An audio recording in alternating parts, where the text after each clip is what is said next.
Hi అండి, చెప్పాను కదా ఇలాంటి నీరు దోశలు కావాలి అనుకుంటే ఈ వీడియోని మొత్తంగా చూసేయండి. తర్వాత మీ ఇంట్లోనే ప్రిపేర్ చేసేయండి.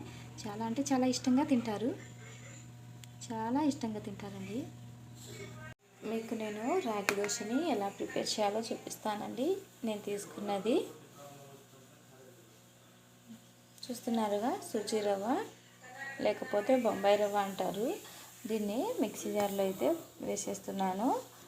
గ్రైండ్ చేసుకుందామండి. దీన్ని మెత్తగా గ్రైండ్ చేసుకొని తర్వాత ఒక మిక్సింగ్ బౌల్లో యాడ్ చేసుకోవాలి. చూస్తున్నారా, ఇలా ఫైన్ పేస్ట్ చేసేసుకొని ఒక బౌల్లో అయితే యాడ్ చేసేసుకుందాం. ఇప్పుడు బియ్యం పిండిని కూడా ఒక కప్పు తీసుకున్నానండి. ఆ బియ్యం పిండిని కూడా యాడ్ చేసేసుకుందాం ఈ బౌల్లోకి. ఇప్పుడు మెయిన్ ఇంగ్రీడియంట్ అయిన ఈ రాగి పిండిని అయితే ఒక మిక్సీ జార్లో అయితే యాడ్ చేసేసుకోండి. అదేనండి, మనం అన్నీ యాడ్ చేసుకున్నాం కదా, అదే మిక్సీ జార్లోనే మిక్సింగ్ బౌల్ దాంట్లోనే అన్నీ యాడ్ చేసేసుకోవాలి. రుచికి సరిపడినంత ఉప్పు యాడ్ చేసుకోండి. కొంచెం బేకింగ్ సోడాని కూడా యాడ్ చేసేయండి. ఇప్పుడు ఈ మిశ్రమంలోకి కొంచెం కొంచెంగా వాటర్ యాడ్ చేసుకుంటూ నీట్గా కలిపేసుకోండి. వాటర్ అయితే నేను ఒక కప్పుకి 1.25 కప్పు అయితే కలుపుతున్నాను. ఇలా వాటర్ యాడ్ చేసిన తర్వాత కొంచెం నేనైతే పావంతు పెరుగు అయితే యాడ్ చేసుకుంటున్నానండి. చూస్తున్నారా, ఈ విధంగా ఉండాలి కన్సిస్టెన్సీ బ్యాటర్ అనేది. మనం మామూలు దోశ పోసుకుంటాం కదా, ఆ విధంగానే ఉండాలి. ఇప్పుడు ఈ బ్యాటర్ని ఒక 10 నుంచి 20 నిమిషాల పాటు పులియబెట్టండి. 15 నిమిషాల పాటు పులియబెట్టాను కదండి. ఇప్పుడైతే టైం అయితే రెడీ అయిపోయింది, టిఫిన్ టైము. అందుకనేసి ఇప్పుడు దోశ పెన్నాన్ని రెడీ చేసి ఇప్పుడు దోశలను అయితే వేసేయడమే. చూస్తున్నారుగా, ఈ విధంగా అస్సలు వేయకూడదు. దిబ్బ రొట్టెలాగా లావుగా వచ్చింది. దీనివలన అసలు ఇది బాగా ఏమంటారండి, అంతగా పచ్చిదనం పోదు. అందుకని నేను చెప్పిన విధంగా చేయండి. ఇక్కడ మనం పిండి పులియబెట్టడానికి అనేసి నేను కొంచెం వాటర్ యాడ్ చేశాను అంతేనే. ఇప్పుడైతే చాలా వాటర్ అయితే యాడ్ చేయాలి. ఎలాగంటే నీరు దోశ వేస్తాం కదా, ఆ కన్సిస్టెన్సీలో రావాలి. అంటే వాటరీగా ఉండాలి.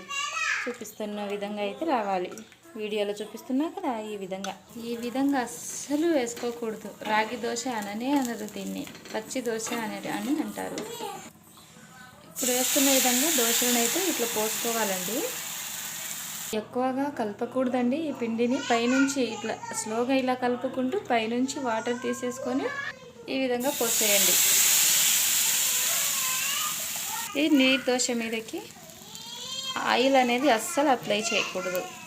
ఈ రాగి దోశలు కొంచెం పచ్చిగా ఉండిపోతాయి ఆయిల్ వేస్తే కనుక. అందుకనే ఆయిల్ అస్సలు యాడ్ చేయకుండా ఈ విధంగా పోసేసుకొని తీసేసుకోవడమే.